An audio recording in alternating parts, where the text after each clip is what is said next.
The following content is provided under a Creative Commons license. Your support will help MIT OpenCourseware continue to offer high-quality educational resources for free. To make a donation or to view additional materials from hundreds of MIT courses, visit MIT OpenCourseware at ocw.mit.edu. Welcome to the Center for Transmittal Studies. I see lots of familiar faces here, so it's great. My name is Larissa Harris. I'm the Associate Director at the Center, and if you are not familiar with what we're doing, I'll just tell you quickly. We're a project-based residency program here at MIT. We produce new work with artists over the long term, and we also have studios for graduate students, and also some local artists, and we also have visitor series. This is one of our visitors. I'm just going to tell you a very short personal tale, and then introduce these ladies. Can you speak up a little louder, please? Yes, I will speak up. How's that? Much better. Okay. So I'm just going to tell you a very quick personal story, and then hand the mic over to Rachel and Johanna. We're going to try to go without a mic, but there's a mic there if necessary. So 10 years ago, I was hired to answer the phones at PS1 Contemporary Art Center in New York, and I knew very, very little about art at that time, except that I felt good being around it. And I enjoyed being at PS1 because I kind of felt that other people there felt the same way about it. They just sort of felt good about being around art. Now, it had just reopened after like 3 or 4 years of being closed. And there was art not only in galleries but all over the building. I'm sure some of you saw that show. And so there was an object in the hallway outside of my office, outside the main administrative office. And it was just to give you a quick physical description. It was a kind of framework, like a kind of open framework for a podium or a walker. That's just like one way to describe it. It was hammered together out of what looks like ends of 2x4s, and it was painted, very thoroughly painted with a dark blue slate sparkle. It had wheels, like the wheels you might have on a coffee table, and it kind of had a tendency to wander because of the wheels. And it was its title was Studio 54. So this was a work by Rachel Harrison from 1996, and I saw it all the time. I saw it like 20 times a day. And every single day for what must have been a year, and it would produce a very particular feeling in me, which was as if my understanding was trying and failing and trying and failing and trying and failing and trying and failing to add up all of its components, sort of perpetually trying and failing. Its shape, its relationship to the idea of the pedestal, the wheels, its relationship to utility. What is it? It's not furniture, but it looks useful. I don't know. Its color, its title, its convenience. I could wheel it out of the way if necessary. Like, in what world do you need to wheel a sculpture out of the way if necessary? These components simply just would not resolve. And so it lived, basically, and it continues to live inside of me. And the best, maybe the best artworks, or maybe this is a sculptural thing, have this engine inside that generates a kind of positive, sustained state of non-understanding. This is something sort of essential to learn about art, and a piece of Rachel's taught us. That's nice. So this idea of the sort of sustained state of non-understanding has a little bit to do with why we thought she'd be interesting to invite to MIT. Because MIT is a place where problems are like blown through, solved at top speeds. Solutions are the point, and academia in general likes answers also. And Rachel's work suggests something completely different. Rachel Harrison has been showing in New York since the mid-90s, multiple times at PS1 at MoMA at the Brooklyn Museum. She's been included in the major international exhibitions of this decade, including with the Venice Biennial Carnegie International. She's had solo shows at Esta, Milwaukee Art Museum, University of New York, Christian and she also teaches at BART. Rachel decided that she wanted to take this visit as an opportunity to talk about her work with art historian Burton. who, in my opinion, has been thinking and writing on some of the hardest problems in contemporary art lately. She's the editor of a collection of writing on Sidney Sherman for MIT Press's October Files. Her article on the Women-Only Art magazine Eau de Cologne appears in the new book Witness to Her Art.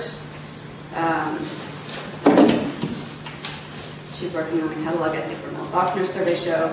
Another on Mary Howland, who some of you may have heard speak at Harvard a couple of weeks ago. So she's also taught at Bard and Columbia, and is presently writing a dissertation at Princeton on appropriation in American art in the 1980s. And that's not. And take it away. Thanks.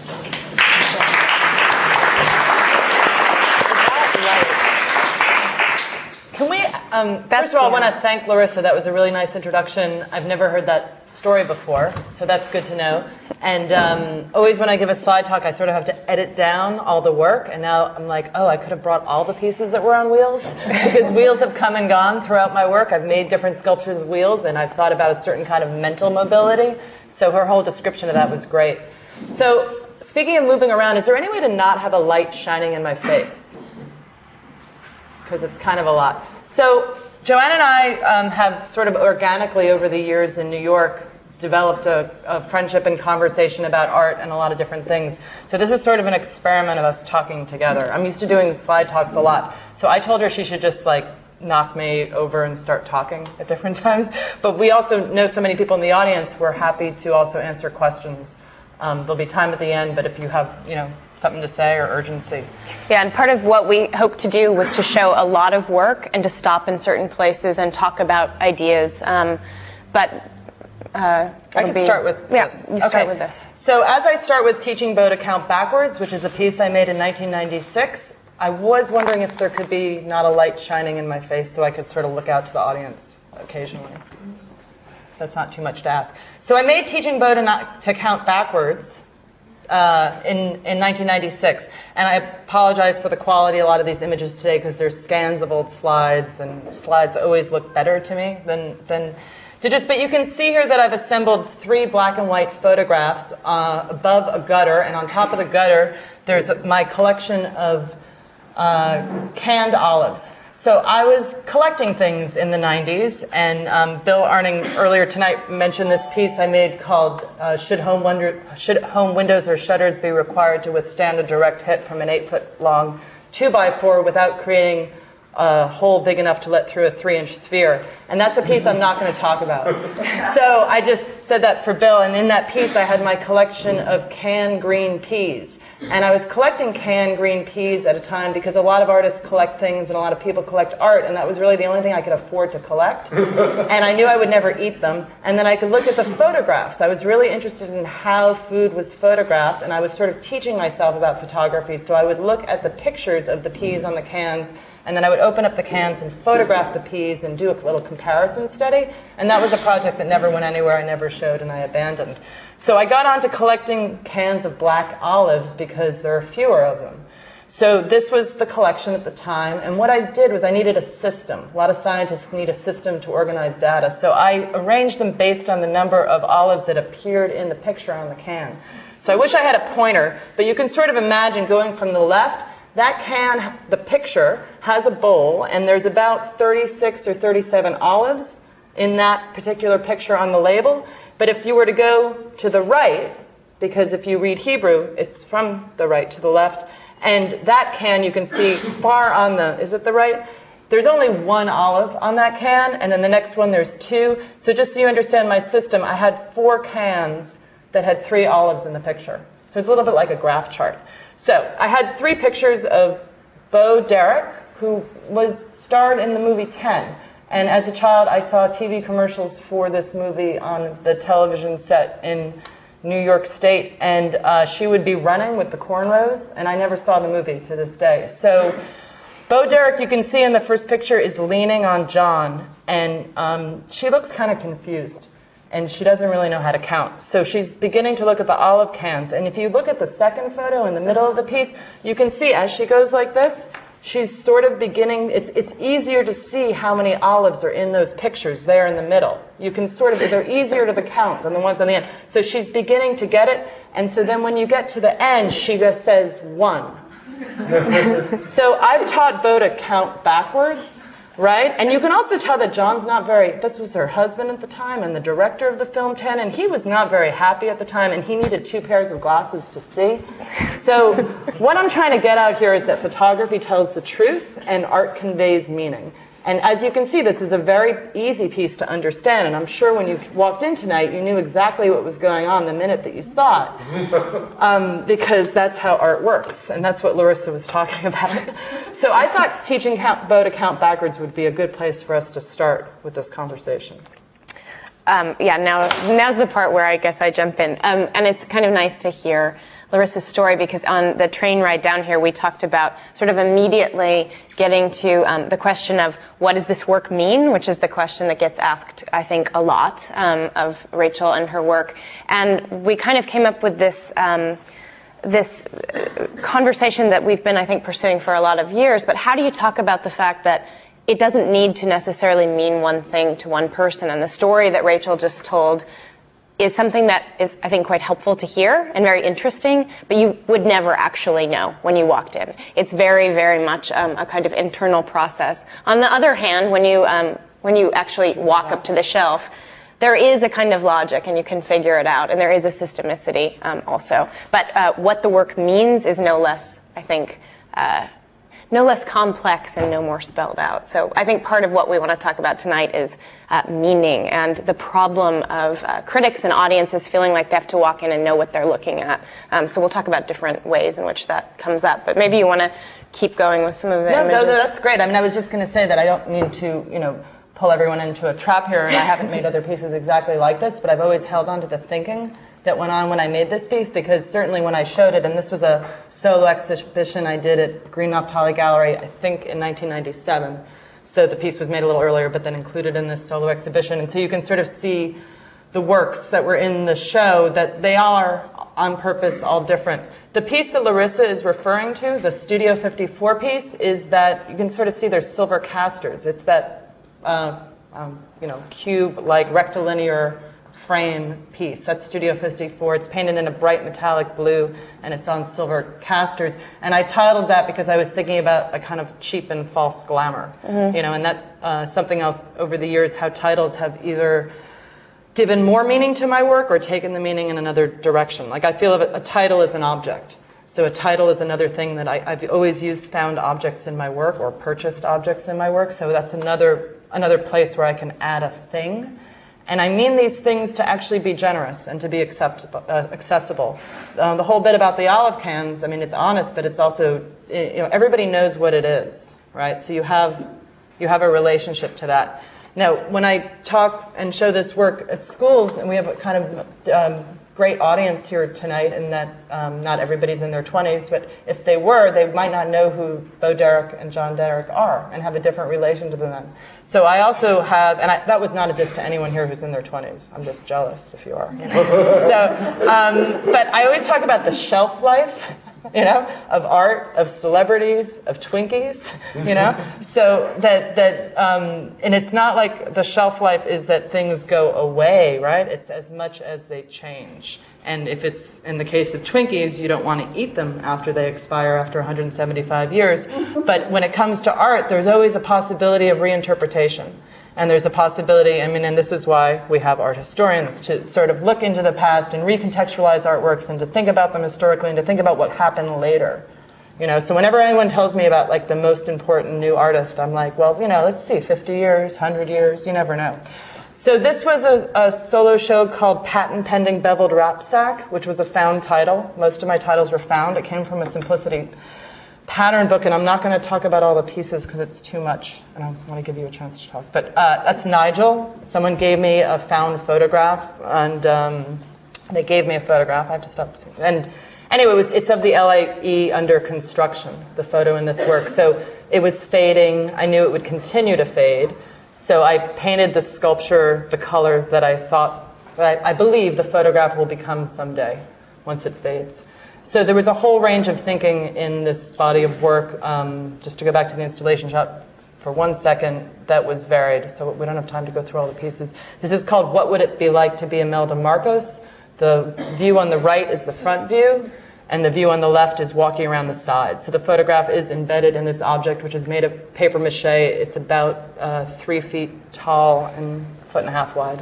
Can you talk a little bit maybe about the different ways, especially in the installation shot, you can see here that you've experimented with different kinds of shapes and interpretations of sculpture. In other words, like things are leaning against the wall, things are small and squat on the ground, things are actually hanging on the wall. People have talked a lot about sort of the way that you're a sculptor, maybe a sculptor too, but a sculptor who kind of plays with forms of representation in other ways and reference. So maybe you can talk a little bit about that. Okay, so, and I'll move along to another body of work, another solo exhibition, because some of these forms, especially the blue one, which is actually Studio 54 all grown up in a way, and lost its wheels, got a walker. That had a wireless remote doorbell on it. But with this body of work, this piece, and the one that I want to talk about more is Bustle in Your Hedgerow, there were some ideas about referring to something that we call minimalism without making any comment. I don't consider myself a post-minimalist. I don't think my work is about minimalism. I don't think my work is about sculpture. Right? I don't know what my work is about, but I'm interested in the experience of art. And I'm interested in the experience of people walking around things, which is why my works often had pictures and have objects on different sides. So in that way, I feel related to an artist like Richard Serra, who would never call himself a minimalist.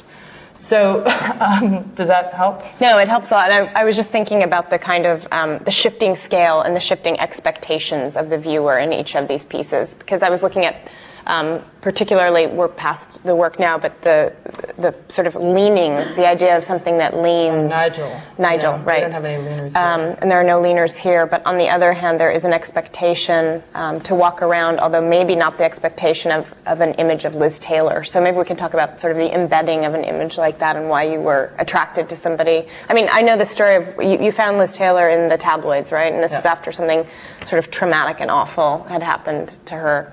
I'm sure one of her many crises. Maybe it was a lie. Maybe it was a lie. Yeah. But maybe the way in which the kind of surprise of representation works in an image like this would be interesting to talk about. Or scale and the body. I mean, in terms of the referent being minimalism here, being a form that may be familiar in terms of an idea of art history, of being a non-referential object. That geometry and form and scale and the way that Tony Smith made dye related to his body, right?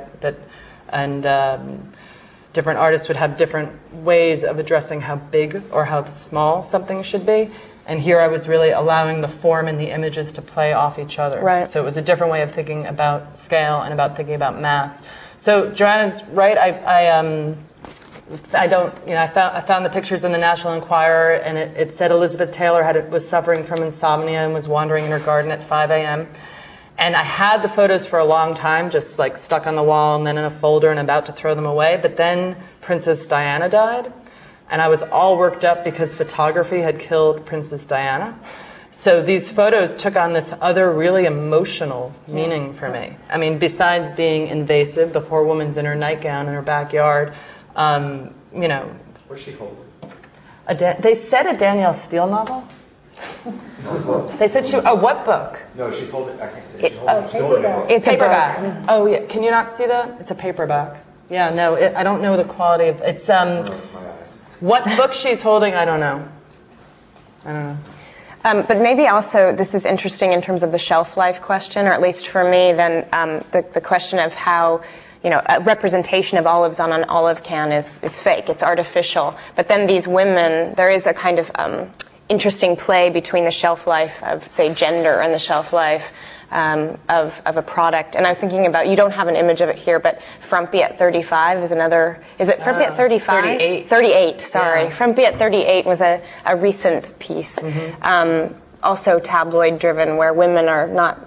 Julia Roberts, Frumpy at 38. Frumpy at 38. It was from an old People or something. Yeah. In Touch. Yeah. But it does seem to be a kind of interesting way in which certain kinds of objects age and others perhaps maybe don't. And come in and out of fashion. Like we're having a moment, right? Or we have had a moment that I think is just past in the art world in New York where, black, shiny things and very clean geometric things seem to be really popular. I don't know.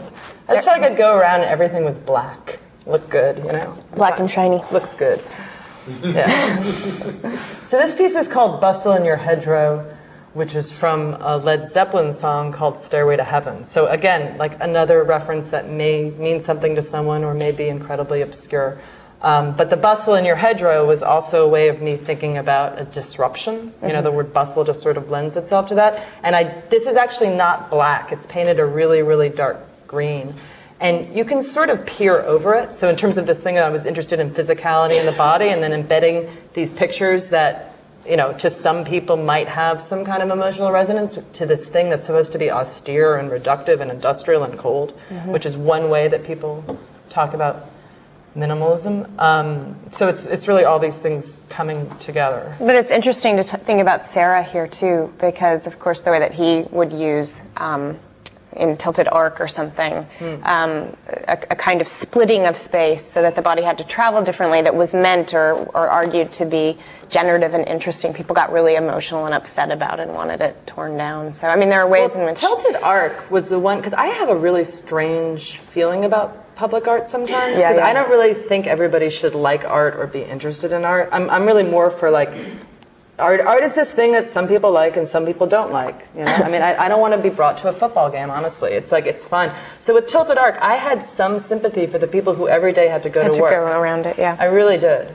You know, how it was handled and discussed and all that kind of stuff is more complicated. But well, it's not. I'm pretty sure that Sarah didn't put it there so that everyone would love it either. So there's actually something interesting about the interference of a work of art and how that operates, I think, in a certain way. And what is public. And what is public, Yeah, and in college, I absolutely hated Richard Serra because, you know, his work killed somebody and he was this big macho guy and I was interested in feminism and, you know, he was an idiot. And it's taken me a long time to sort of, I mean, I liked the work, but I had this kind of dual relationship with it.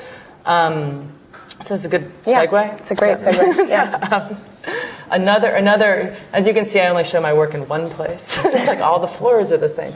So this is another solo exhibition, and it was called Perth Amboy, and we've moved ahead now to 2000 or 2001. And thinking about Sarah and thinking about space, this is one ideal view you might have when you walk into the gallery. So I took a bunch of standard pieces of cardboard and folded them. So the pieces of cardboards are mostly 4 feet by 8 feet. Some of them were cut smaller. So this would be one possible way of entering into the gallery. And one of the effects that I found from this installation, and some of the things that my friends and people told me, was that they were really aware of their body after walking through it because you could just knock over the cardboard. So it was actually quite fragile, quite impermanent, intended to be, you know, kind of nothing. Right. But at the same time, because this was maybe the beginning of a moment of design, and like, you know, design is better than art, or at least it looks better. So I was also thinking for a moment, like, well, these could be design objects. It could be a series of sculptures or a series of design objects. Well, and they almost look like placeholders for something else in a way, right? Like they take on the kind of as though they're standing in for objects that are yet to come. They're the models that are there beforehand. I know when I walked in, this is before I actually knew you, I wasn't sure if installation was still happening and I wasn't meant actually to come through. There was something a little confusing about the materiality and how I was meant to react to it. So as much as it's totally ephemeral and everyday and one would think of it as garbage, it also felt very kind of aggressive in its non-artiness to a certain degree also, and until I understood that I was meant to walk through it and find all of these little things that were going on inside. So. Yeah, I did hear somebody like left. Some people like left. They didn't. It wasn't me, but yeah. So there was actually there were photographs on the wall, and I have to apologize for not having more of them in better shape, but. This, like I said, this is the idealized view. You know, this was me putting my camera in one place. There's actually 7 sculptures and, I don't know, 18 photographs in this exhibition.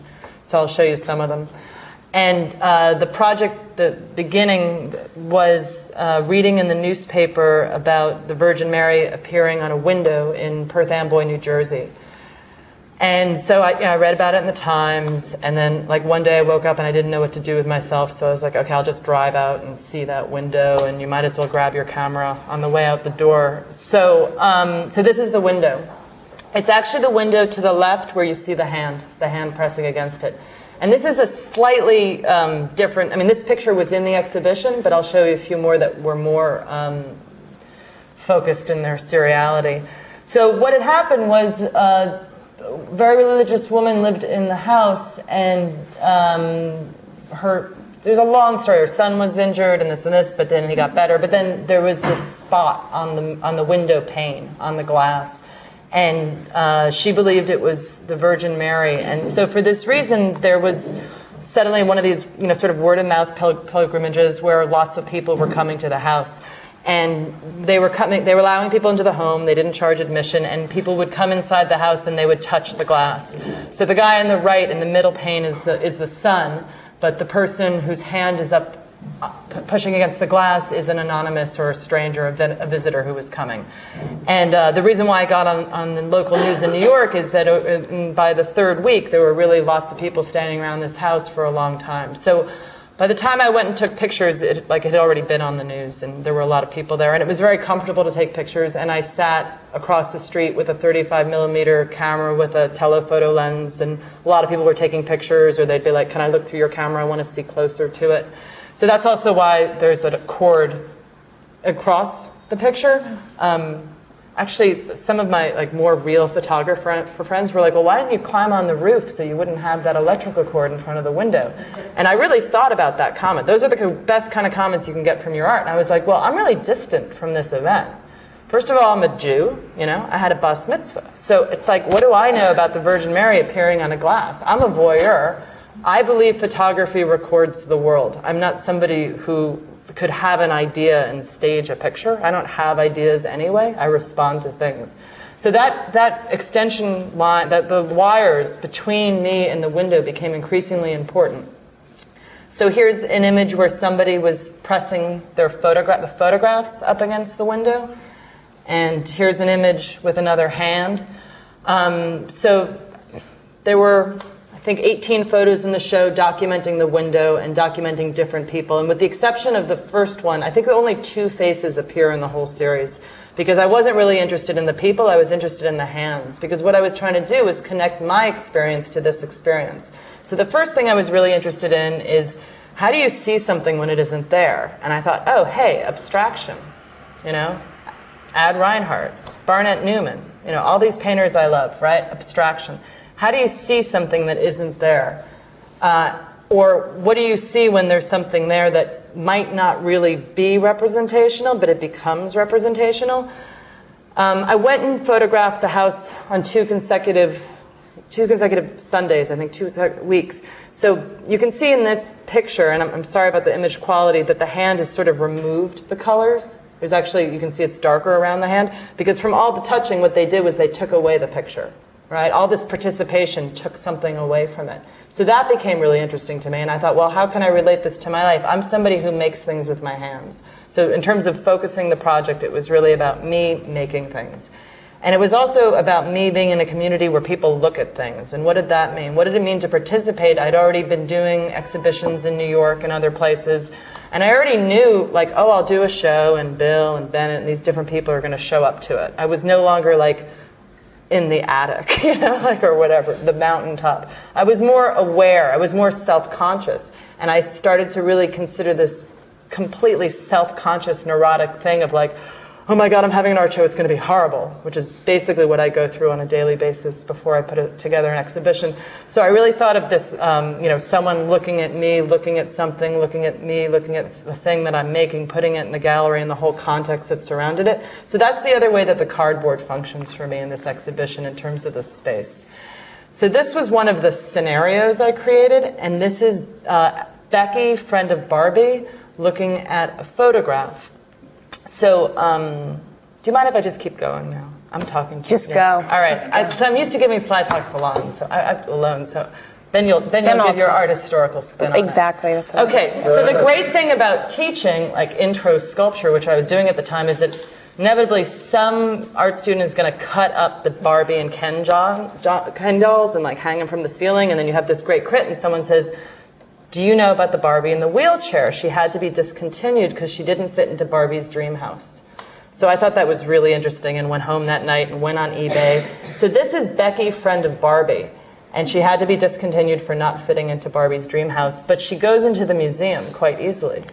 And Becky, friend of Barbie, is actually a photographer and wears a plastic camera around her neck.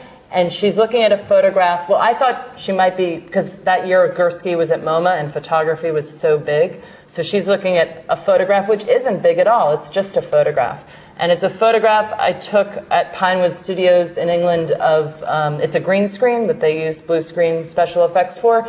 And it's the screen that was used for the Mummy 2. So it was installed in its own white cube. Might be something people have heard of before. And it was installed in this larger context I created. To the right, you can see that's one of the framed photographs of the windows on the wall. To the left, I taped one. You know, sometimes I have rules and then I break them. But all the photos were framed except for that one. And I had a series of, I'll call them events. And that was one of them. That was Becky, friend of Barbie, looking at a green screen. This is a scholar at a scholar's rock, and it's hard through images to convey the experience of walking through the cardboard. So these are just pictures. This is not art. We're not looking at art. We're looking at pictures of art. So, so I make things with my hand, and I actually had made this blue thing, and it was just in the studio. And then I was in Chinatown, and I bought this blue man, and I came home, and they matched. And so there was nothing predetermined. It just worked quite well. So he might be at the Met looking at a scholar's rock or somewhere else on the perfect black cube. And again, just sort of convey this possibility of discovery, that you would walk through the cardboard and you would discover things. And that was another way I could connect it back to the photographs, which was, what do you discover when you stare at a pane of glass and you believe there's a miracle as a result of your vision, as a result of what you see? So this basically is just a big leap of faith on my part, which is kind of what you need as an artist to continue sometimes.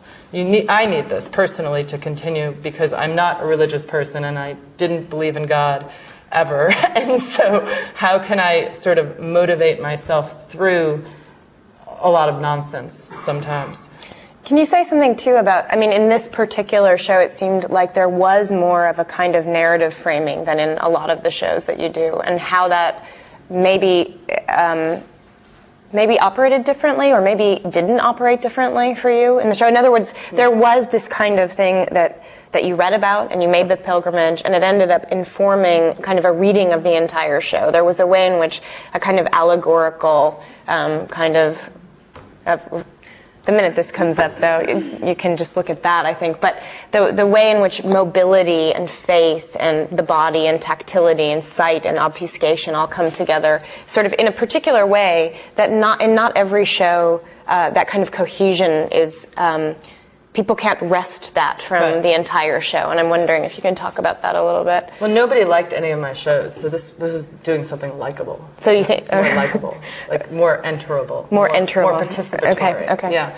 I think narrative is always complicated because you always have narrative. Always. Right? Yeah. You always have narrative. And so when you say more cohesive, it could also be because of how I'm talking about it.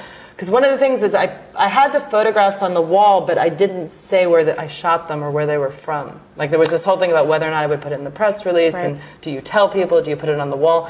So I think some people actually walked in and they didn't know what was going on. I guess I'm talking actually after the fact. But after the fact, it's kind of like going back to the piece with Bo Derek. It makes perfect sense. Right. But we could talk about mobility. Let's talk about mobility. We could talk about things like people going in and out of storage. Yep. Or women. Women going. What about this piece, actually? I mean, mobility is a curious question, I think, in these pieces, because it becomes, I mean, Larissa brought up the idea of utility. Like, suddenly you wonder what the use value is, or, which, of course, in a piece like this is a pretty moot question. But it is about something not not proclaiming its status as fixed somehow. And I actually feel like that's something that happens quite a bit in the work, even when it isn't on wheels, say, or something like that, through the use of different materials. I don't know, maybe you have something more to say about how that works, or maybe not. No, I mean, I could. Yeah, I mean, everything, again, Larissa, thank you for starting with that piece, because then here we are with somebody who goes in and out of fashion and storage, and, you always think of,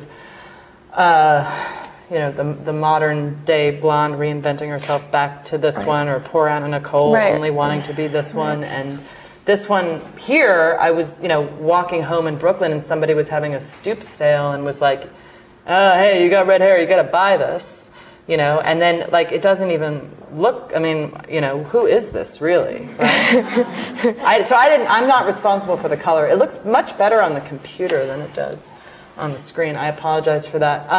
But that actually reminds me a bit of the quote that you and I have talked about, that Louise Nevelson talked about, sort of walking through the streets of New York and seeing objects that she wanted to rehabilitate, and what it meant to take them out of the context of finding them in the stoop sale or on the side of the road, and pulling them out and actually, giving them a new life. And she talked about it in terms of relationships and understanding the inadequacy of relationships socially, which is something that I actually do think happens in a piece like this. What does it mean to sort of find the red-haired Marilyn and put her in a box?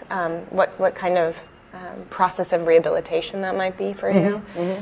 Well, and also, I thought it suggested a lot of possibility for rejection. There's a lot of rejection. That she could go back in the Staples box. And she was meant here, in terms of overriding narrative, which I generally reject in my work, is that she's the viewer for the whole show. Because what I had, and this was sort of an unidealized view from the back of the room, is that, like, the scholar and the scholar's rock, and this is the back of the Indian looking at the sunset. I had all these people, right, or figures or stand-ins for people looking at abstraction.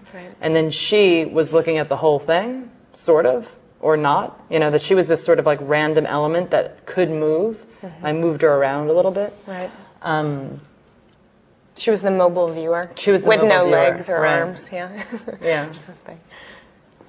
Yeah, if I was at MIT, I could turn her into a robot or something like that. So this is just another sculpture in the show. I was thinking about Jeff Koons' puppy, which I really love, of flowers, very, very large sculpture made of flowers of a puppy. And so these are the puppies looking at the puppy in Rockefeller Center. But I would never be like that literal or call it that. I'm just saying this is what, just to get through the sake of the slide. So it's an office envelope. Something out of nothing. That's another photograph. Yeah, I'm trying to, I can't, I'm quick on my own, but with your questions, I'm trying to get back to this narrative idea. The reason I asked about narrative is because I generally feel like there is this kind of hope for a story, usually, or a story or explanation, or that there's something to connect to as a viewer or critic, or we move to genealogy really quickly. People want to talk about minimalism, or they want to talk about, Duchamp, or they want to talk about, different ways of kind of grounding the work. But you also seem to, as much as you evoke them and it's clear that your work is responding to them, to also find ways of deferring that as being the answer. And in Perth Amboy, there is this kind of interesting leaning towards a narrative that everybody can have some access to, but at the same time I don't feel like it necessarily gives an answer either, although that is one show where lots of sort of vision between objects is going on at the same time as the viewer is trying to look at things. And there does seem to be this kind of encircling logic that happens, I think, differently in other works. So I always just found myself interested in that as a moment where an actual story gets told or circulated, and I think it got written about in most reviews talking about the story of Perth Amboy. I think there was always a kind of interest in recuperating that story, even though to look at that you almost can understand that it's a kind of faith-driven image just by the fact that there has been this rubbing, which you can actually really see. So the idea of abstraction and image representation kind of fluctuating seems to be kind of interesting there in terms of what you're saying and how narrative disallows that and also allows it. That's exactly the part I was interested in, though, and still am now and was before in terms of abstraction and representation. Yeah. I mean, that's well articulated. Right, and I think that goes through all your work in a sense. I mean, I'm more interested in that than the story. I know. It's easy to tell the story because it's something easier to talk about. Right. You know? Right. Even in the photos I brought up today are from a photo series that are on view right now in New York. And there's 57 photos in the project, and it's called Voyage of the Beagle, which is the book that led to Origin of the Species. So it's Darwin's journals that he went on the boat when he was 22, and he was just writing down what he saw. So it sort of lended itself to a photo series title of Things I've Seen. So I just excerpt, and the reason why I'm pointing out the photos that I brought with me today, and this is the actual size of them, and because I was thinking about this photo is because I've always gone back and forth between sort of taking pictures, sort of making sculptures, sort of putting some photos on sculptures occasionally, but then I had to stop doing that. You know, but I actually hadn't taken any pictures between this project and that project that I used in art for whatever reason. It's just like nothing called out to me.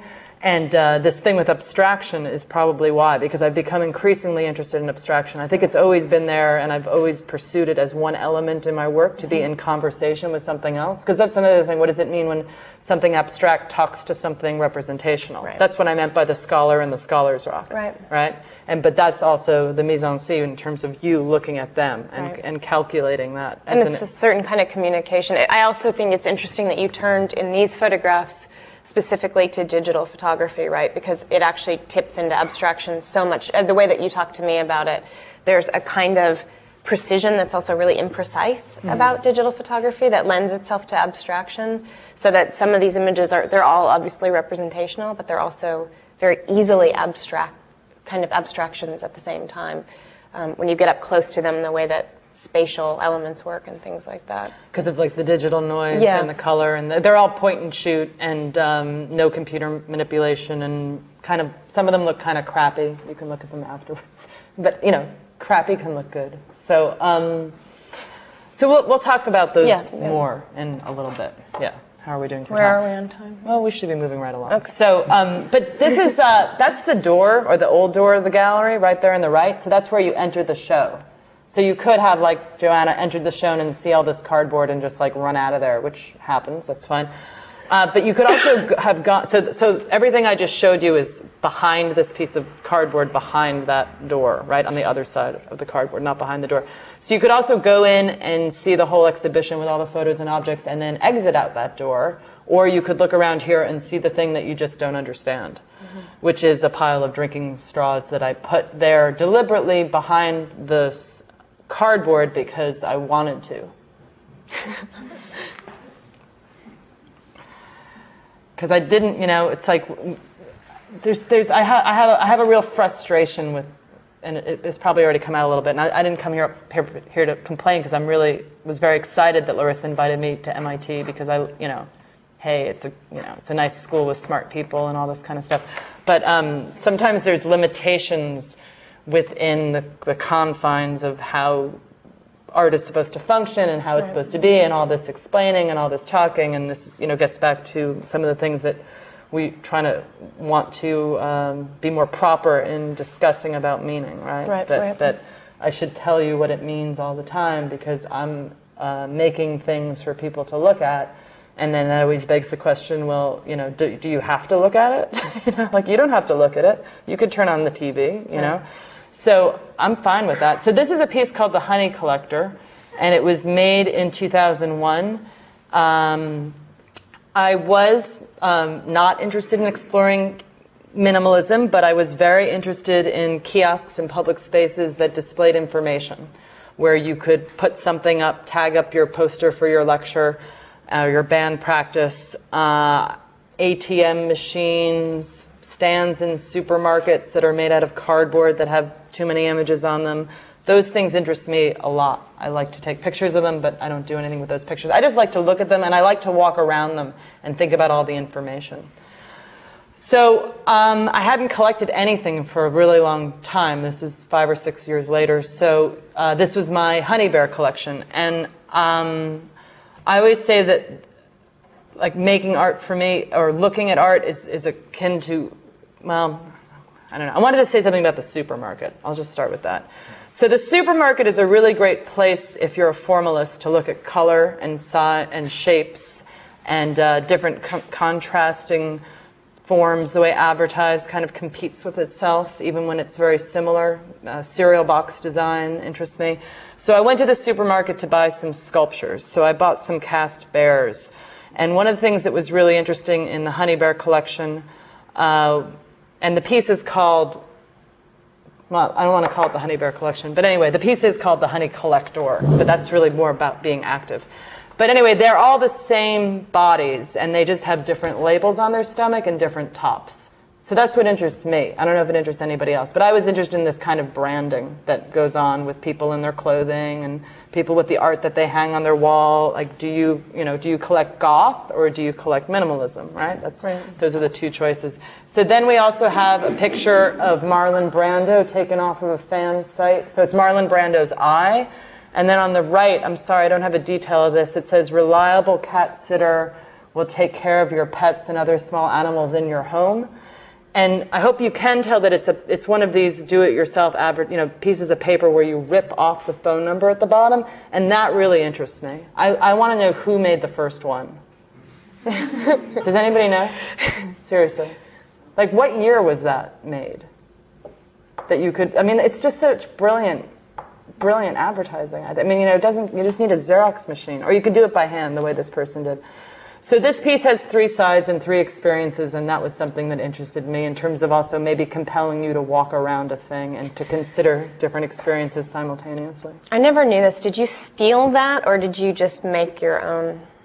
Did you steal the cat sitter sign? Okay. Because there is this really interesting thing that I always think about in terms of your work about kind of the clandestine. Like, I always wonder if you steal things, like some of the pictures that you take on the sly, or you take... No, I didn't take any of these on the sly. None of them are on the sly. I didn't take any pictures of people, so I don't... Right. I actually don't like pictures of people. I don't even like looking at photography of people and like I like street photography and Walker Evans and stuff like that. I like Jeff Wall. He's got people. No, but I don't mean sly. I like Jeff Wall's pictures when they don't have people. I like the one with the 2 tables and the octopus. I love that picture. But I guess I didn't mean of people. I meant just that, do you steal things? No. Okay. I didn't know if you ever did. I mean, when I was a teenager, I stole lip gloss and we got caught. So never again. Yeah. Why did you ask me that? Because I'd actually never asked you before where the sign came from. Oh. And so this is, can we talk about Blazing Saddles? Yes. Talk about Blazing Saddles. Oh, this is good. We'll talk about Blazing Saddles. Is that backwards? Why is that forward and backwards? I guess it's just printed that way. Again, sorry about the bad quality of the image. I went to a garage sale in upstate New York, and this was like, at the garage sale, they'll have the free box at the end of the driveway. So I wanted the box, so I had to take all the coffee cups and ugly vases and get rid of them just to get the box. I really wanted this box. This box doesn't have a barcode on the bottom, so it's an antique.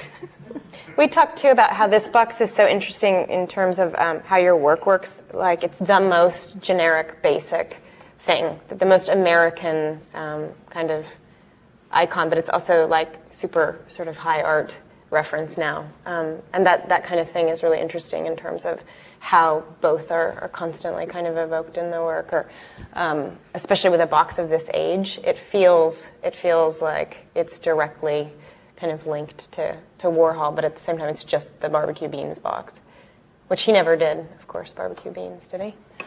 I don't know. We have any Warhol scholars? Wrong place. I actually don't even know. Okay. I don't think so. It's just something like I got at a garage sale. Yeah. But you must recognize that, of course, it gets read in these it has to get read in these 2 different ways. Or it does get read in these 2 different ways. Well, that's actually a really good point in terms of the photograph that's on the sculpture, because it's a film still, Lucille Ball film, comedy. And I really like, you can't see it, and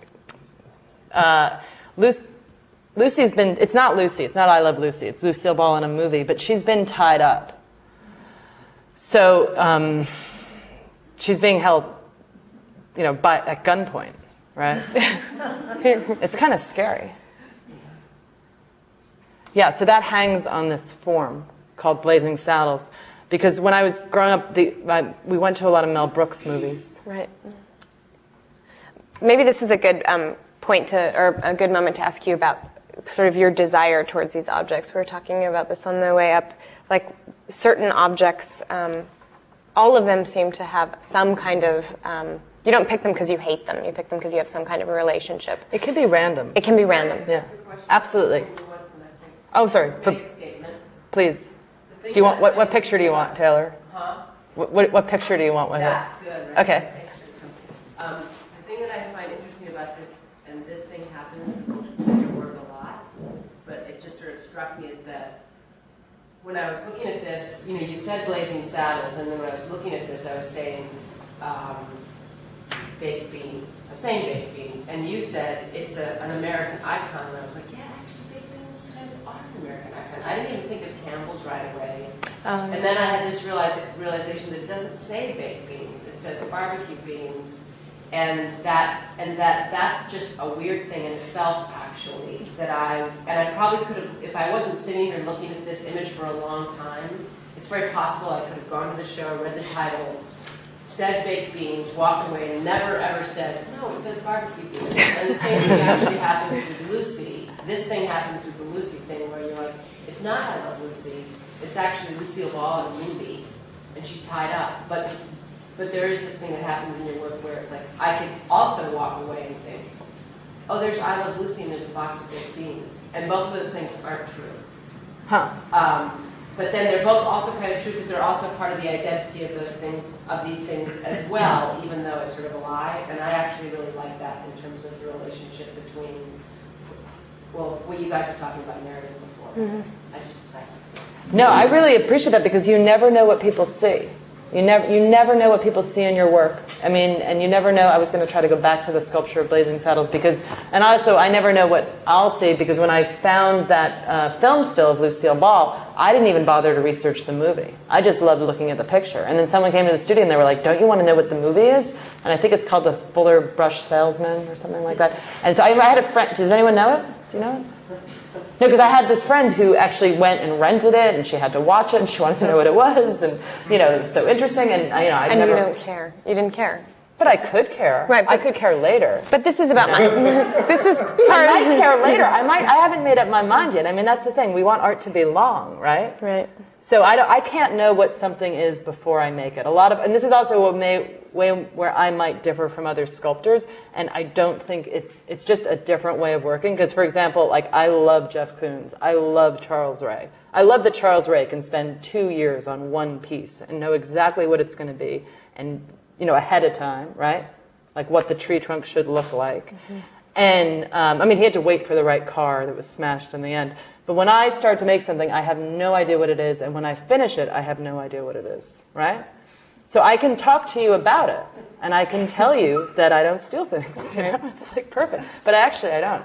Yeah, so Blazing Saddles was also like, the title came afterwards, but it tied it all together because of the humor, and because this form, though it could be related to a bodily experience of building because of this bricks, it's got a hole on the bottom lower right there, so that could be the fireplace. So over the years I've made, there was one of the earlier installations, things that have pseudo domestic reference. Like, we're looking at the back of a staircase here, and in terms of objects I may or may not like and why I may not use them, it's never arbitrary. People have written things about my work and they're like, it's arbitrary and random, Right. and even if I've used that word tonight, it's not true. It's very, very, very specific. It is specific. Even if it came to me in a random way, I mean, my selection process is pretty, it has to be right. So I'm not going to just like put something in there because it looks good. So underneath here, we have this wooden thing, and it's a staircase. I hope you can see on the right, it's a built staircase. And those are weightlifting magazines, sort of lifting the back of it, right? So something we haven't talked about directly tonight, and actually 2 pieces in this exhibition, which is an exhibition I made 3 years ago, so that would be 2004, are on dollies. So we'll go back to Larissa Harris's earlier comment. On the right, there's a package of doilies on a tall, vertical blue form that's called Hail to Reason. And then the wood piece that has the pink form sitting on it, that's the room divider. That's on 2 separate dollies that are actually attached to the piece. So those pieces have mobility, and the staircase sits resting on the weightlifting magazines. And I was going to say the obvious thing that you can always say about my work is my interest in the base. If the sculpture is walking around, Donald Judd wanted it on the floor with the space of the viewer. Richard Serra's You Must Walk Through, other things you can look at. What I was going to say earlier about Jeff Koons and other artists who know what they're making before they make it, their work is often a picture, not an experience. It's about conjuring an image. Like I think Matthew Barney does this in sculpture. It's always an image. And I don't really work that way. So those are the 2 dollies attached to the room divider. What I did for this exhibition, I'd already done a bunch of shows in this gallery, and there were some walls. And so it sounds dramatic to say I cut down all the walls, because I didn't. I cut down the walls that were dividing the space. So you can see on the right where you have the aluminum stud revealed. That was a wall that I cut down. And I'm showing you that as I go through the space just to show you what some of the objects look like. To get to a piece called Marilyn with Wall. Sorry about that. So I cut down some of the walls in the gallery, and I took the sheetrock and I leaned it in the corner, and I hung a photograph on it. And I do have a slide of the photograph, which I'll get to in a second. But I just wanted to go there with that, and I'll go back here for one more second. Walls have come and gone in my work, and on the left, there's a white square that I made out of cement and painted with acrylic and gold leaf, and it's a drawing of the Buddha descending the staircase. So that's the back of the Buddha. So this thing of like, I don't really mean to lead someone behind my sculpture and go, oh my God, there's a Buddha. You know, it's not about that, because I know you're going to go around to the front and look at it again and then come back to the back and then forget that you ever saw it, or, you know, return to it later on. But I just wanted to explain some of the works in the show, and then get to Marilyn. Oh, and actually, now you can talk about Cindy. Because in addition to the walls, I've used sheetrock over the years. I didn't bring a lot of pictures. I did a really girly thing where when I was cutting down one of the walls, I made it all curvy. Because girls like curvy things. So that's what that curvy thing is. And then I made this piece on the right called Cindy. It's called Cindy, that Johanna asked me to bring a picture of. And there's a piece of sheetrock that leans up against it. So you can see the installation shot on the left with the staircase that's being lifted with the weightlifting magazines. That piece of sheetrock blocks the quote-unquote sculpture. I can't refer to the green thing as the sculpture, because the whole thing is the sculpture. There is a view, which I don't have, where you don't see the sculpture, but I don't have it. I have these other views. I mean, there are a couple of things I would say about one reason that I love this piece is obviously I've been thinking a lot about Cindy Sherman lately, and what are the minimum requirements to conjure Cindy Sherman? I think that might be it for me. And there's something really great about that. Like, what does it mean actually to sort of embody an attitude towards an artist like Cindy Sherman, which is not entirely what this piece is about, but there is this kind of recognition that a blonde wig is kind of what she's about in a particular kind of way. But also, I wanted to just get back actually in terms of this piece to what you said about sculptors often working sort of in terms of the image instead of making a sculpture. Somebody like Matthew Barney, I think, is a great example. And we were talking before about the idea of kind of constructed meaning and the idea of sculpture, the way that you're making different kinds of pieces as kind of a very laying bare of a construction of making meaning, but not particularly so that it coheres as an image, so that it actually has to exist in space, which is why it's hard to look at these as images instead of walking around them and kind of communicating with them. And I think Cindy's actually a really great example of that in a way. There is a way in which you can think about it very iconically, but it's also about all of these different jutting pieces and the color and the tactility and also all the things sort of making a complete experience, but also we're suddenly like losing huge amounts of people. Oh, come on. It's late at night. I would leave. No, we're going to actually wrap it up, and you should never make your audience, I mean, they have dinner plans. Okay, so I'm interested, like actually I have a new body of work in New York right now, which I'm going to show a few pictures up just to wrap this up, but I'm not going to talk about them. I'm just going to show you what they look like, and they're connected to the photo series. But with the new body of work, we were talking about this on the train coming up. For the first time, I'm getting all this Robert Rauschenberg. Like, are you making combines? And after showing my work for all these years, not being asked that question, I realized it's just because I have some stuffed birds in the show. So I don't know if it's conscious or not conscious. I know Ray was down there, but have you been down there yet? Okay. So you got a lot of time. Don't worry about it. But I was just wondering if you had this like Rauschenberg moment. No one's ever asked me about him before, and I never knew why. And now suddenly I've got some stuffed birds, and it's all about Rauschenberg. But what's that? He's having so many shows right now. He does? His name is on the tip of everybody's tongue. Oh, I didn't know that. And also because of the big combine show at the Met last year, Yeah. where suddenly they So people, because I've always loved that work, and maybe no one else ever bothered to look at it or something. Yeah, I didn't thought about that. He's having. I didn't see. I don't know those things. I'm sorry. I just know about Libby, because it's really weird that guy's going to jail. So, so what I was going to say is the way that I distinguish myself from the practice of the combine. I'm not making combines. Is that I'm really keeping things separate, and I really do think of more about Duchamp and more about the ready-made, even though my work doesn't look anything like that. I think a lot about Sherry Levine, another thing we were going to talk about tonight, but we ran out of time. But my work doesn't look anything like Sherry Levine. But you could talk for a second about that if you wanted to. Okay. But I wanted to say one more thing just to not. try to be a little bit clear about, there are three pieces to this sculpture that make a whole, right? This green thing, which is made out of a found table with an architectural form above it that's covered in something and painted some color, a wig, and a piece of sheetrock. And together they make one thing. And just to compare that to Rauschenberg, I feel like he's making this new whole out of the things. He's almost swallowing up the objects and spitting them out in a new form. Right. I mean, I know it's still a goat, but it's got a tire around its neck. Everything's locked in there. Yeah? I know that you're moving on quickly, but I just want to ask something, if you could comment quickly about your relationship to color. You keep referring to this as the green thing, as opposed to the constructed thing or the textured thing or the shiny thing. So I'm just wondering. Okay, though that's a great question. And also, before I made so much work, I used to talk about color a lot. I'm going to make the computer crash, but I did like the purple thing that had the honey bears on it. Around that time, most of my work was monochrome, and I guess this is a shift here because it isn't. But there's a blue thing. I was doing that because I was very interested in making abstract form, and I wanted to unify this form. And I didn't want my work to be about painting by painting on it, right? No, I mean, not to say, like, I don't think Anne Truitt is about painting. I think she painted sculptures. I love her work, but I don't think that's about painting, right? And even the way Judd used color, that's not about painting.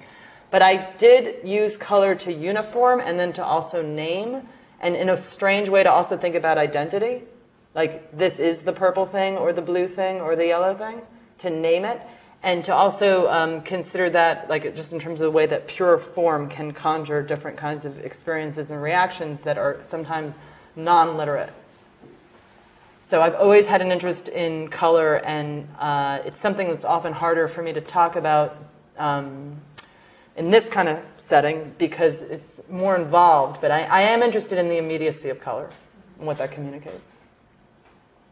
And does anyone else have any questions before we move to the next batch of slides? Or I'm happy to. Yeah, okay, moving right along. Bennett wants his watch back. So do you want to say anything about Sherry Levine, and then we'll wrap it up? Well, I'm just interested in, I think, the kind of dialogue between morphology is such like a trap to kind of fall into with Rauschenberg or something. People think, oh, it's a similar process, and I've really liked talking to you about why it's not like Rauschenberg, even though you love Rauschenberg. Because I love some early Rauschenberg. Okay, I love you the love combine. some early Rauschenberg. But the difference, when I use the word construction, and I think Julia's question gets to this here actually in terms of color, things are actually brought together in order to also be kind of held apart. And I think somebody like Levine's really interesting in this regard because she's bringing forward objects, and this is also where Taylor's question about, like, you can imagine that it's baked beans even though it's barbecued beans because we've seen these things before. So when you import the image, somebody like Levine will talk about how she's both doubling the image and also erasing it. So it's two and nothing at the same time when you do this. And I think what's interesting then, and perhaps for me, interestingly aligned with your work, somebody like Levine, is it's bringing objects in order to frame them in a particular kind of way that allows them to double and do away with themselves. And I like that very much. I think there's a kind of interesting critical trajectory in terms of artists, and especially for me, women artists, of a particular time period, but also, I don't know, of a particular political inclination. And so for me, Sherry Levine's an interesting person to think about in this way, in terms of your work. Repeating the image and erasing the image. Or not even the image. For her, it's the image. For you, it's a bunch of other things. Although I don't know if the blob, today you were saying there's the blobs and then the tall things, right? So like, I don't know how the blobs and tall things like operate in that way, except that they're so general that in a sense they allow themselves to operate that way too. So that's all I wanted to say about Sherry Levine. No, that's really interesting though in terms of form to talk about something that's so general. Yeah. When it could be, and I think that's the way I've used architecture and architectural form over the years. Right. That I intended to be so general. General, yeah, which is interesting. Okay, so did we just get the? We're done. I brought too many pictures. So this is a slideshow that we're not going to talk about. Can you just show them some images of the last show? We don't even have to. That would be great. We got to stop there. Does anyone have any questions while I get to the end here? Oh, I know. Can we jump right to the end? I think you can pull that down, maybe. It's just good to see pictures. Oh, right? okay. Okay, I will tell you this is a collaboration I did with an artist named Scott Lyle in Vancouver last spring, and it was called When Hangover Becomes Form. And if anybody needs to leave, Johanna won't notice or say anything about it. Sorry. We are going over time now. And anyway, it's the only time I've ever collaborated. He's a very old friend I knew for 10 years, and our works always were in dialogue. So this is When Hangover Becomes Form. And this was a crate of my sculptures that came back from somewhere, and we made this new piece out of it, and that's Cher. Scott always brings flowers to his openings. Smiley face candies on top of the crate with a picture from a Hans Hacke work that he showed at Documenta. Oh, we were in Canada and they were using this Canuckshuk, which is an Inuit symbol, the stacked pedestals. I've made other installations out of pedestals. So then, I'm sorry, there's too much here. So we'll just go right ahead. This is called Nice Rack. Nobody laughed. That's called Nice Rack. Okay, that's funny. All right, you name your sculpture Nice Rack, and it has peaches on it. Taylor, what were you going to say? I was just going to say this is the stuff. No, we're not there yet. This is Shelley Winter. We're almost there. This is Shelley Winter, and for those of you who can't get to New York, when the elevator opens, this is what you see. And those are the stuffed birds why I'm getting all this Rauschenberg stuff now. So they're the gatekeepers, the left and the right. There's a rooster looking at a hen, and those are my gatekeepers. And there might have been an invasion in the gallery. All the sculptures in this show are named after famous men. On the right, we have Alexander the Great. In the middle, we have Pascal Paoli.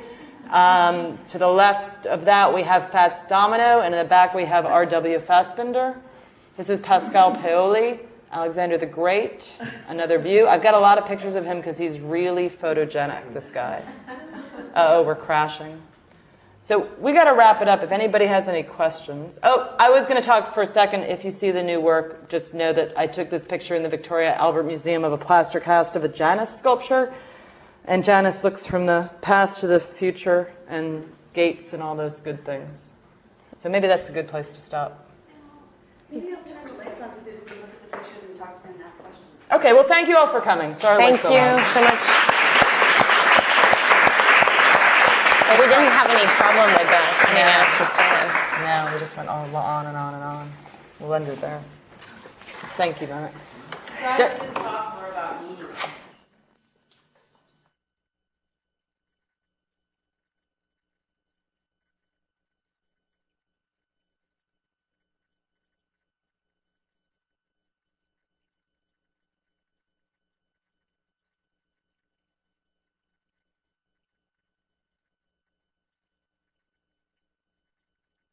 I've been sitting here the whole time listening to you guys talk about this kind of rush to genealogy, and I mean that feels very like that happens. That's one of the things that happens with young artists. It's one of the things that happens because of criticism and because of the market, and we establish kind of the established artists within genealogies. That just happens, and it's neither good or bad. It just is. But there are so many other ways to talk about meaning. There's so many other kinds of meaning besides our historical meaning, and I'm wondering if one of the most kind of like intangible and wonderful and kind of confusing meanings that I've always taken from your work is the meaning that kind of adheres to a word like attitude. So it's interesting that you mentioned that, when hangover becomes form, because the one word that's missing from that title has been replaced as attitude. I mean, and in your work, like it's a vague word, attitude, but there, I find it in the color, I find it in the kind of surface, I find it in the kind of 70s references or the sort of pop cultural references, I find it in all these other places, and it's not our historical meaning. It's another kind of meaning, and I don't. And it's not even formal meaning or formalist meaning. Maybe morphological is a word. I don't know. But can you say something about How it looks? No. Attitude? Yeah. But that also comes back to time, right? No, but I mean, it's like Cy Twombly's had attitude when they were first made, and now they just look like millions of dollars. Is that true? Or they look like really tasteful things to put on your wall, right? Yes, they can. So that consciousness of change and the shelf life. I am interested in surface. These sculptures more than the others, more than the monochrome works. These new works are brightly colored, and there are many colors on them, and they are to call attention to the surface. Yeah. Right? They are about locating on form places where different colors work together. I'm seeing if there isn't, but... People used to talk about, in regards to Katie Nolan's work or Mike Kelly's work, they used to talk about abjection, or they talked about de-skilling, or they talked about kind of punk or something. Right. And I'm wondering, those are all kind of registers of attitude. Right. And I'm wondering... De-skilling, abjection. I think you have to be really smart and really skillful to think that up. Yeah. Well, no, I always found it really ironic, though. The de-skill, like the whole early 90s abject thing, it was like, early Karen Klimnik installations were the most sophisticated things I ever saw, Yeah. It's like Katie Nolan de-skilled because she's hanging handcuffs on a bar. Yeah. I never thought that was the right word, but it's a hook. Yeah. It's a hook we can talk about, right? And that in trying to construct meaning and also something that you want to communicate that might not be in language. It's funny, like I used to sort of go through this thing of talking about my work's relationship to language, and then I realized, in fact, the more I did that, the more I would trip myself up because I'm using language, and my work does have syntax, right? And then also the way these photographs are assembled in a line, that that's how they're presented as one piece. There's a lot of there's punctuation marks, which are these prehistoric standing rocks I photographed that act as punctuation throughout it. So that is about conveying meaning when you think about language, right? Which is off topic of what you want to talk about is whether or not I'm punk, right? It's like, no, the attitude. I'm not interested in talking about punk at all. Right, but attitude makes us think. Punctuation, which is similar. Right. I actually think we probably agree. I think my point is that there's and I'm only talking about the artist. We got through so little in a way of, I'm talking about is precisely the way that you're kind of trying to articulate, so am I, the idea of meaning that isn't, that doesn't have to be articulated really succinctly.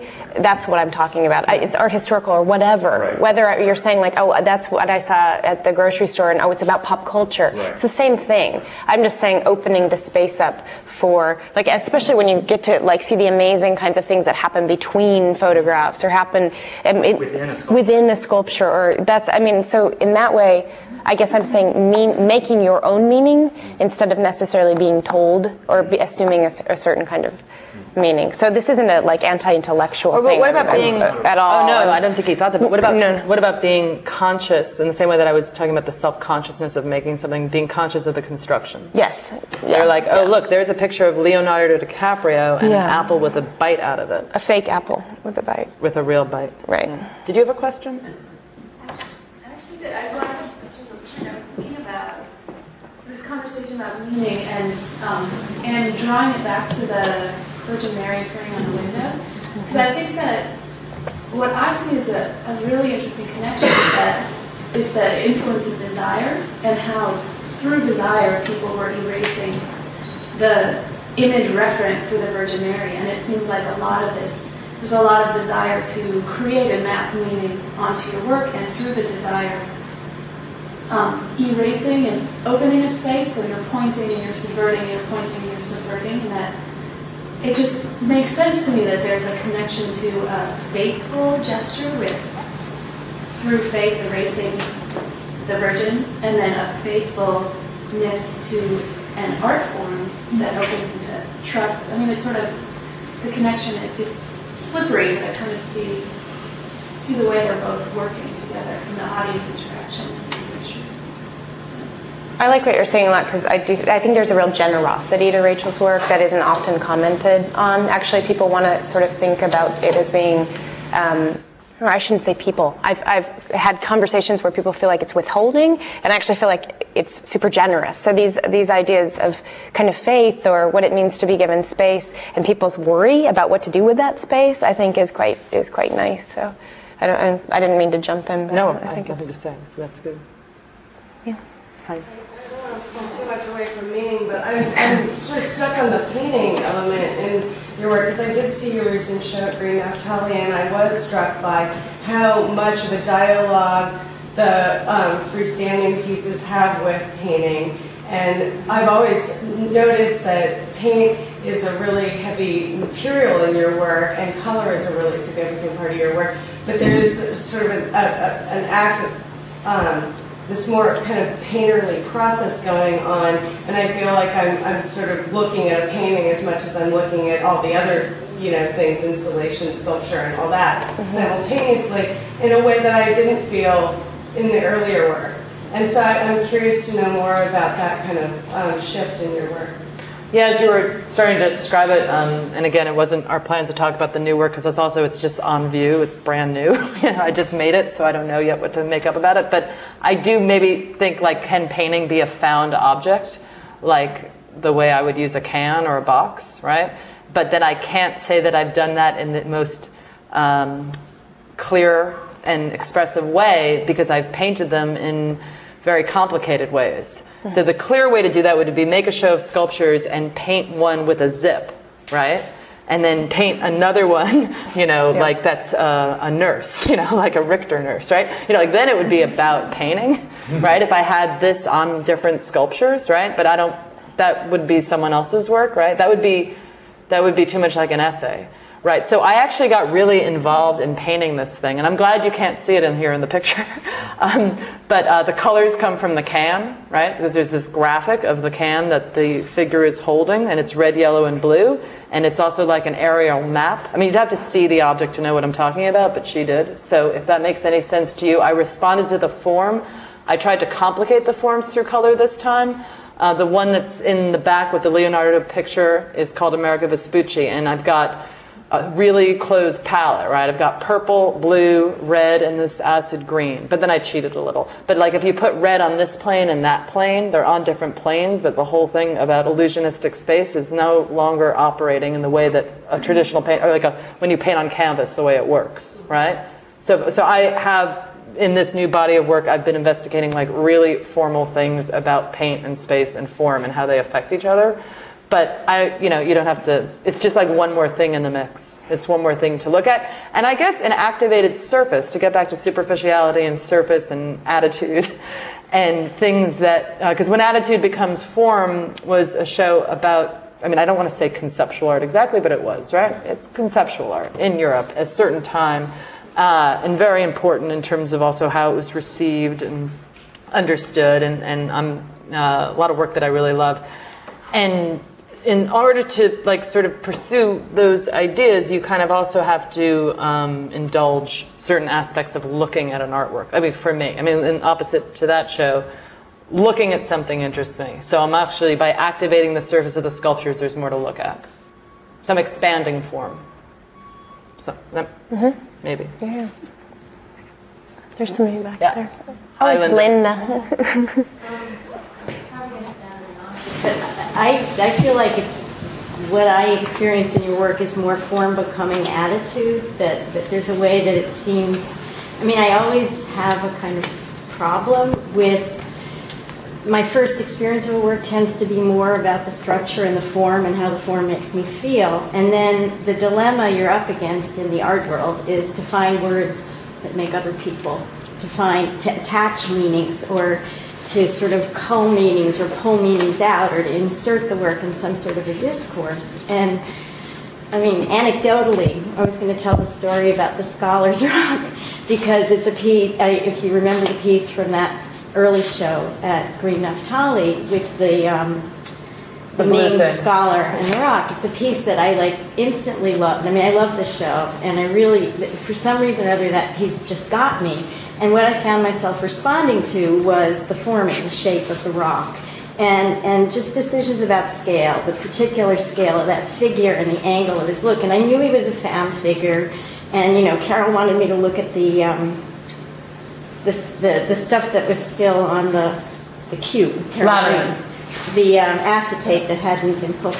But I mean, I was totally taken by it, and then gradually, you know, and I felt I was curating at the Fog at the time, so the idea of a museum that had a collection of scholars' rocks and had Ming, and, you know, just seemed to have real context to the museum. But the point, it's the only piece I didn't succeed in acquiring, and the problem was needing to attach to the work, I think, ways of talking about it that were in sync with what my collection committee was seeing in the piece, which was something more conceptual. And so what I'm getting at is that I think sometimes where we get stuck is in you know, what you described in Karen Kalimnik, the disconnect between the kinds of decisions you can feel an artist making in constructing the work, and the back and forth between those formal decisions that you want to make and the ways in which, I'm not saying that the form is an end, I'm saying that finding the ways to correlate the formal decisions and the conceptual can sometimes feel clumsier than the actual experience of the work. Does that make sense? Yeah, no, I mean, that's what I meant by saying if I wanted to paint the sculptures, the new work, so you would know they were about painting, right. You know, I'd paint a nurse on there. What? I'd paint a Richard Prince nurse. That's what I'd paint. Yeah. Then you would know what it was about immediately. And you could see a bunch of them. And they're romance novel covers, and look how great they look, right? So, I mean, that's the way different artworks operate in different ways. So that all that complexity interests me. All the difficulty interests me. The fact that it was the only acquisition you couldn't have success with interests me, honestly. And yet you're kind of, in these pictures, you're kind of like super dumbly demonstrating similarities between images. Yeah. Just like that. Really dumb. Really dumb. Really dumb. The bear and Jesus are hairy. That's what you get from bringing a point-and-shoot camera everywhere, right? That's then it's a point of that attitude, you know, dumbness. I mean, yeah. Dumb. And you know, you get that there's like really something else going on than like you like saying like, yeah, Harry and Harry. And what is that? Do you want to know what the image second from the left is? Yeah, what is it? It's I don't know, maybe like a rock from 3000 BC. They call them menhirs. It's like it's a prehistoric standing stone. It's really old. Huh? Is it Steely or something? Steely. Steely. Is it a grave marker? They don't know, because they're 3000 BC. I took it on an island. I took it in part of France, Corsica, and there's a bunch of them. That's what I'm saying. There's one that's the beginning of the series over there. It's all faded. There's a mountain in the background. I took those pictures and I didn't know what to do with them, right? And everything I read about them, they said, well, you know, they're really old, and this is a part of France that nobody cares about, where there's no money for archaeological research. So even even if you get the guidebooks, they go, we don't know why they're there. You know, maybe it was, some of them have, it's a lot to talk about. Some of them have military, like have weapons on them. You can see there's a diagonal that could have been a sword. So one theory is that it was to represent fallen soldiers, or maybe it was to ward off invaders from a distance. They don't think there's anything astrological or pagan about it, but they just don't know. Nobody knows. So that's how it started. So then I went looking for more, right? So, yeah. I don't want to be rude, but to get back to that question, this idea of dumbness and kind of attitude, I guess I want you to answer it first of all, but I guess I'll go further and say that you, in the talk, said that you have no ideas and that you respond to things. And this whole time we're sitting around talking about genealogy and art, and you're constantly linking yourself to kind of artists and art history, and also to the world. And so I'm just interested in, and one thing I want to say too is that the piece with the Liz Taylor was like this Richard, you were bringing up Tony Smith and Richard Serra. And it was kind of nice. That piece always reminded me of a fence. And I always liked having that piece remind me of a fence. But now I will always think about Tilted Arc. And I always think about Tony Smith's die piece. And I kind of just wanted it to be a fence because that's like what it was supposed to be, I thought. And so I kind of, this idea of meaning and kind of anecdotes and stories, and also like Taylor bringing up in the middle of the barbecue thing, I mean, I also noticed too, there's no Q, it was a C, like the spelling's different, the antique box. I just wonder how much the more we talk about art, we talk about work, how much it kind of destroys, like, in a way we're destroying the meaning of it, but we're also trying to find it. And I guess I'm just interested in, like, if you really are interested in responding to things, I have similar strategies, and I can understand what you're responding to, but why the need to kind of, I don't know, why not just talk about how you respond to things and not make it so, I don't know. You mean tonight how I talked about the work? Not, yeah, a little bit. Or just have us respond, or like, I don't know, kind of like, I mean, you're probably fascinated to think how we've all responded to the sculptures. We've each kind of told a different anecdote about the work as we're seeing it or had come into contact with it. And I mean, I understand it is like partly this attitude. You have to kind of have that mentality to just kind of stay on course and make it through whatever the art world, you know, kind of making work. But at the same time, I just wonder, yeah, like, in a way, this like Heidegger, the being in the world, there's this idea of openness, right? And I feel like this work is very open, but then at the same time, it also kind of. So do you feel like the way I was talking about it, though, has been closing it down? Is that what you're trying to say? That it's no longer a fence? It's a little bit flippant, and so it keeps it open. Well, I guess because I mean it to be funny, you know? No, I understand and that. The reason why I mean it to be funny, and that's where even though we haven't, you know, Taylor's like, can't you talk about meaning already? And that's what we're trying to say, we can't, right? So it's the, you know, performative, but it's also honest, right? It's sincere, yeah. Yeah, it's completely sincere, right? And that, you know, you're the one who's telling yourself you can't think it's a fence anymore. It's, you know, I never said it was a fence to begin with, you know, so it's like, I don't know where you get this fence thing. But, You're looking for a yard. Right. well, that's just a picture.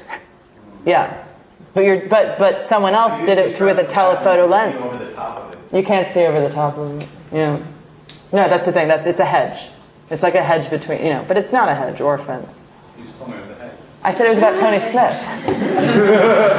Okay, so last year I was in the Halloween store and I got these Abraham Lincoln masks and I really liked them. So they've been in the studio, so I just put them on everything all the time. I mean, would that be a better way to proceed? I don't know. Like you said, just talk about how I respond to things. It's Abraham Lincoln, you know, it's a mask, it's a plastic mask of Abraham Lincoln. Ken? Or maybe questions. Questions? What do we see?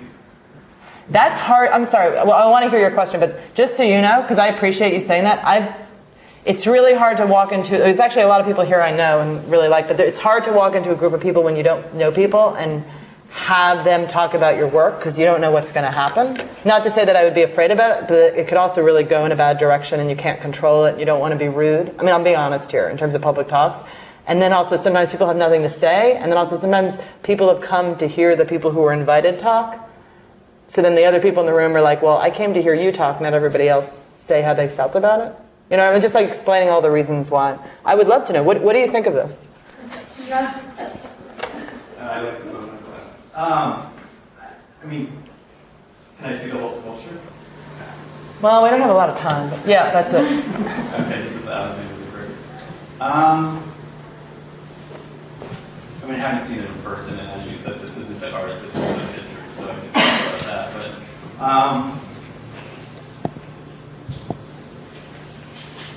to be honest, nothing. Okay, so that's why we didn't do it. So Ken, what did you want to say? I wondered, do you have a sense that there's any spirit of mockery in what you're doing? Of whom? In just what you're feeling when you said you put the Abraham Lincoln mask here or It's there. pure pleasure. Mocking whom? Like who? Myself? Well, I don't know of what. I mean, it would perhaps people who revere Abraham Lincoln might see it as a mockery of, say. Seriously? Yeah. I mean,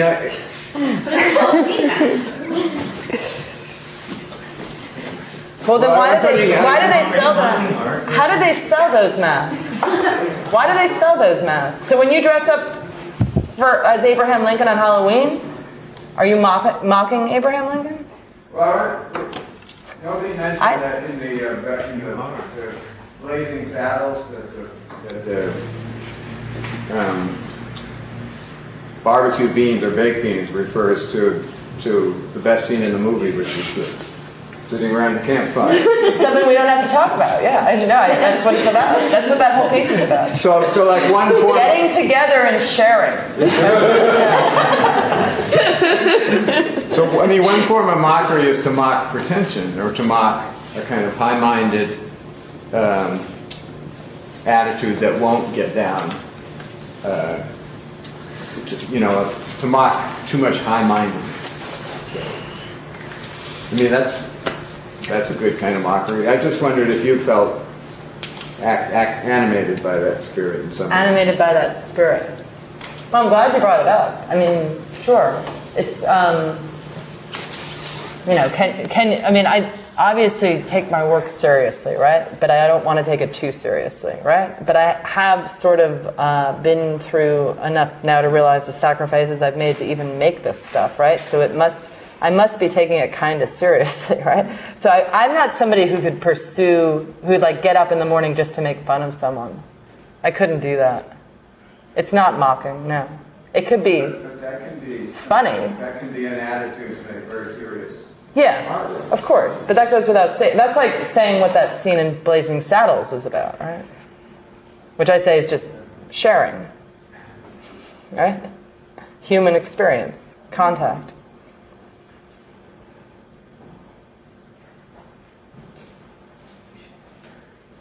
Larissa, isn't that a great place to end? Yeah.